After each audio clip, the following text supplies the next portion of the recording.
The Red Warriors Club. I paused in front of the Red Warriors Club, thinking I might go downstairs to fortify myself before heading upstairs to my 40th class reunion.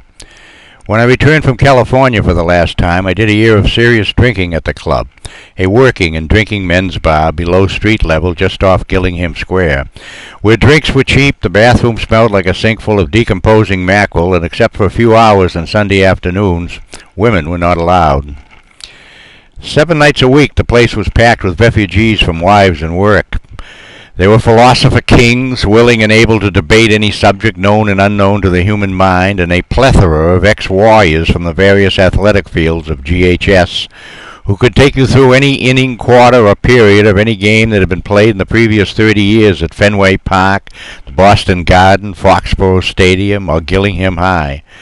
There was always one guy staring endlessly at the bottles behind the bar, while 2 or 3 more locked expressionless eyes on the TV screen, absorbing without comment or discrimination everything that flashed before them. A few passed the time studying the daily racing form, while others played liar's poker, fought it out on the battered and quirky pool table, or competed for lesser honors at the bowling machine. In the poker room, a bunch of guys tested each other's wallets, sensibilities, and sanity, while their unemployed or underemployed brothers looked on or listened from the bar, enviously hoping, dreaming, and planning a rendezvous with their own pot of gold. A few had given up competing at anything years before, and spent the hours abdicating responsibility and consciousness on the comfortable red leather couches and chairs. Each June, a new generation fresh from high school graduation would storm into the club and let the old-timers know that they were there to stay. Somewhere down the line, one of them would challenge an older member, and by giving a good account of himself in the ensuing battle, verbal or physical, he and his friends would be considered official members. They didn't really need to fight their way in, but as long as they thought they did, the older members reluctantly complied and played the game, because at the Red Warriors Club, the freedom to be yourself is much respected. I joined in the summer of 1969, shortly after hitching 3,400 miles from San Francisco. After 10 years in the coffee houses and bar rooms of North Beach and the Haight-Ashbury, spiritual journeys into yoga, Sufism, and LSD, 5 years pushing a big city taxi, and multiple failures with the opposite sex, I was set to pick up my roots again on a permanent basis. As a tacit member of the Old Townie network, I was immediately accepted into the club, even tended bar for a while. I liked the job, but decided to get a real job after a blind, drunk ex-cop, thinking I was the son of Sam or something, came charging at me with a broken beer bottle in one hand and a bar stool in the other. Actually, now that I think about it, it probably was my bright red Felix the Cat glow-in-the-dark T-shirt that got him going. I paid my dues by helping to bring the Red Warriors their first softball championship in years, but mainly I hung out there to postpone making any sudden or important decisions in a life fraught with self-doubt, indecision, and a general inability to readjust to life in the old hometown. Used to a looser lifestyle on the coast, some of my behavior was deemed unacceptable, and made resettlement not an easy task. My habits disturbed people, like lying naked with a full erection in the sun parlor of old Mary Cassidy's house where I had rented a room. There is something ethereal about the warm golden rays of morn licking at one's penis during those languid, half-asleep moments. But, as innocent and pleasant as it was, eventually her 2 loyal sons turned up, prepared to ask me to leave. Still partially dedicated to our past friendship and ball-playing, they stood embarrassed on the front porch, unable to string together the right words.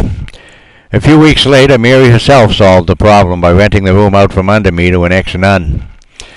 That wasn't the only issue I had with local mores. I was politely asked to separate myself from a local health club for doing a hatha yoga in the buff. West Coast habits are not easy to shed. I stood for a while near the door leading downstairs, magnetized by the familiar voices and sounds, but a greater force was tugging at me. I knew she would be there, and my heart leapt at the thought of seeing her again. I took a couple of deep breaths, went around to the front of the building, and climbed the stairs to the function hall. 2 faces recognized me straight off, but even after they had patiently introduced themselves, I had no idea who they were. My eyes scanned the hall, trying to locate my high school sweetheart, Joni. Finally, I spotted her at one of the tables sitting with two other women, but I thought I shouldn't rush right over there like a desperate teenager, so I found the bar and ordered a vodka and tonic. A familiar face from junior high school appeared at the corner of the bar. Sylvia Armstead. When she was young, she had a very old face, and I used to wonder if time would ever catch up with her face. It had, and quite beautifully at that. It's funny the thoughts that go through one's head in polite social situations. Although we had never dated, we had double dated when I was going with a friend of hers, Linda Amsler, in the 8th grade. My friend Tiny Springer and I were in the woods with the girls one afternoon, an afternoon acutely embossed in my mind because of a pussy accidentally half revealed under a pair of loose green shorts and a bed of brown leaves. I went over to say hello, and we talked for a short while. She told me that she was married and she was now a Quaker. I didn't comment on it, but she was the first Quaker I had ever seen immersed in a double scotch. Through the shadowy outline of dancing figures, I caught a glimpse of Joni. She was wearing a dark brown cardigan sweater, white blouse, dark flannel, gray pants, and was sipping a glass of wine as though she didn't want to taste it.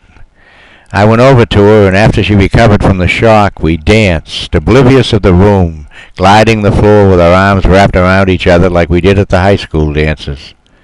It was as though we had never been separated. But we had, and were.